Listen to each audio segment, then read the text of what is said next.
Aujourd'hui, je vais te parler de ma stratégie immobilière, mais surtout de ce que je ferais différemment si je devais recommencer de zéro.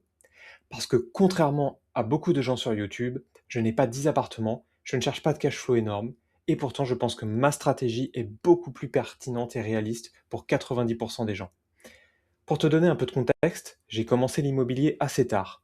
On était salariés, avec de bons revenus, pas mal d'épargne, donc sur le papier, tout était aligné. Mais malgré ça, j'ai mis beaucoup de temps à me lancer. Et aujourd'hui, j'ai fait un choix assez clair. Je ne cherche pas à enchaîner 10 ou 15 biens. Je cherche à construire un patrimoine solide sur le long terme.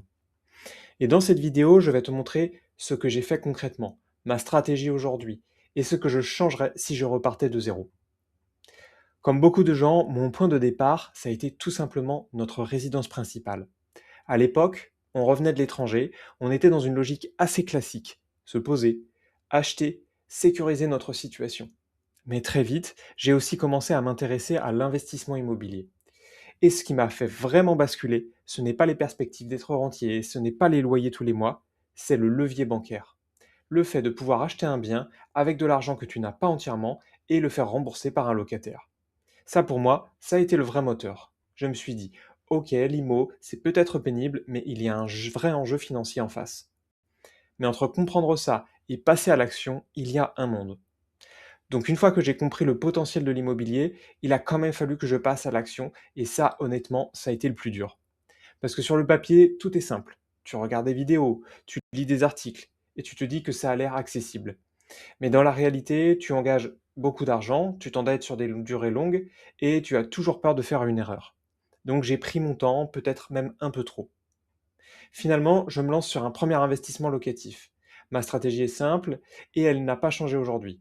Bon emplacement, négociation du prix, travaux pour créer de la valeur. Rien de révolutionnaire, parce que l'immobilier, au fond, c'est beaucoup de bon sens. Mais là où ça devient intéressant, c'est dans les détails. Par exemple, sur ce projet, il y avait une cave avec une servitude. Sur le papier, ça paraît anodin. Sauf qu'en réalité, ça veut dire que d'autres personnes ont des droits d'accès et que tout doit être parfaitement clair. Et ça, je l'avais sous-estimé. Résultat, des discussions, des incompréhensions, du temps de perdu pour se mettre d'accord. Ce n'était pas dramatique, mais c'est typiquement le genre de détail qui peut te compliquer la vie inutilement. Aujourd'hui, c'est simple. Soit tout est ultra clair chez le notaire, soit j'évite. Deuxième point, les travaux. J'ai fait appel à une entreprise. Globalement, ça s'est bien passé, mais pas parfaitement. Il y a toujours des petits écarts, des finitions moyennes, des choses à reprendre, des décisions à ajuster en cours de chantier. Et ça, c'est un truc que tu sous-estimes toujours au début. Un chantier, même si tu délègues, ça prend de la charge mentale. Aujourd'hui, même si j'avais fait un cahier des charges, je serais encore plus exigeant sur les engagements de départ, sur le choix des artisans, sur les matériaux, sur les finitions. Donc tu comprends un truc important. L'immobilier, ce n'est pas passif. C'est du temps, c'est de l'énergie et parfois c'est du stress. Tu peux déléguer bien sûr, mais dans ce cas-là, tu réduis ta rentabilité. Donc il faut être très lucide dès le départ. Et c'est justement pour ça que ma stratégie aujourd'hui, elle est différente de ce qu'on voit partout sur Internet. Aujourd'hui, ma stratégie est beaucoup plus claire et surtout beaucoup plus alignée avec ma réalité. Déjà, premier point, je n'investis que près de chez moi. Pourquoi? Parce que l'immobilier, ce n'est pas juste acheter un bien, c'est faire des visites, suivre des travaux, gérer une mise en location. Et si tu dois faire 2 heures de route à chaque fois, ça devient un enfer. Deuxième point, et là je sais que ça va en surprendre certains, je ne cherche pas le cash flow. Mon objectif, c'est simple, je veux au minimum être à l'équilibre, que les loyers couvrent le crédit, les charges, les assurances.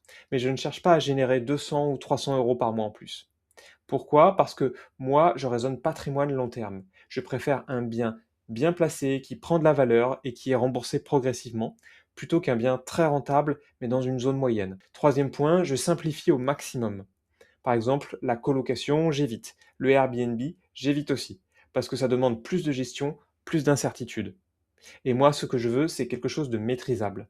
Du coup, ce que je privilégie aujourd'hui, ce sont des petites maisons ou des petits immeubles, idéalement des biens où je dépends le moins possible d'autres copropriétaires. Autre point important, je suis prêt à mettre de l'apport. Et ça, encore une fois, c'est à contre-courant de ce qu'on entend. Moi, mon objectif, ce n'est pas d'optimiser à fond chaque euro, c'est de sécuriser l'opération. Et enfin, le plus important, je raisonne sur le long terme. Quand j'achète un bien, je me projette sur 10 ans minimum. L'idée, ce n'est pas de faire un coup, c'est de construire quelque chose de solide. Mais si je devais repartir de zéro aujourd'hui, honnêtement, je ne ferais pas exactement la même chose que ce que j'ai fait jusque-là. Je ferais 3 choses très concrètes. Première chose, je commencerai petit. Je viserai des biens entre 100 et 150 000 euros.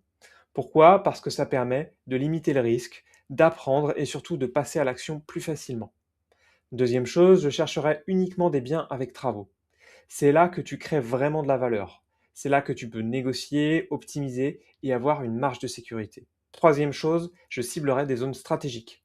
Pas forcément des centres-villes hors de prix, hein, mais plutôt des villes moyennes, en périphérie de grandes villes, avec des transports et une vraie demande locative. Et il y a une stratégie que j'utiliserai aussi beaucoup plus tôt. C'est l'achat-revente en résidence principale. Tu achètes un bien avec travaux, tu l'améliores, tu y vis quelques temps et tu revends. À l'heure où j'enregistre cette vidéo, la plus-value est exonérée d'impôts, donc c'est du capital que tu construis rapidement.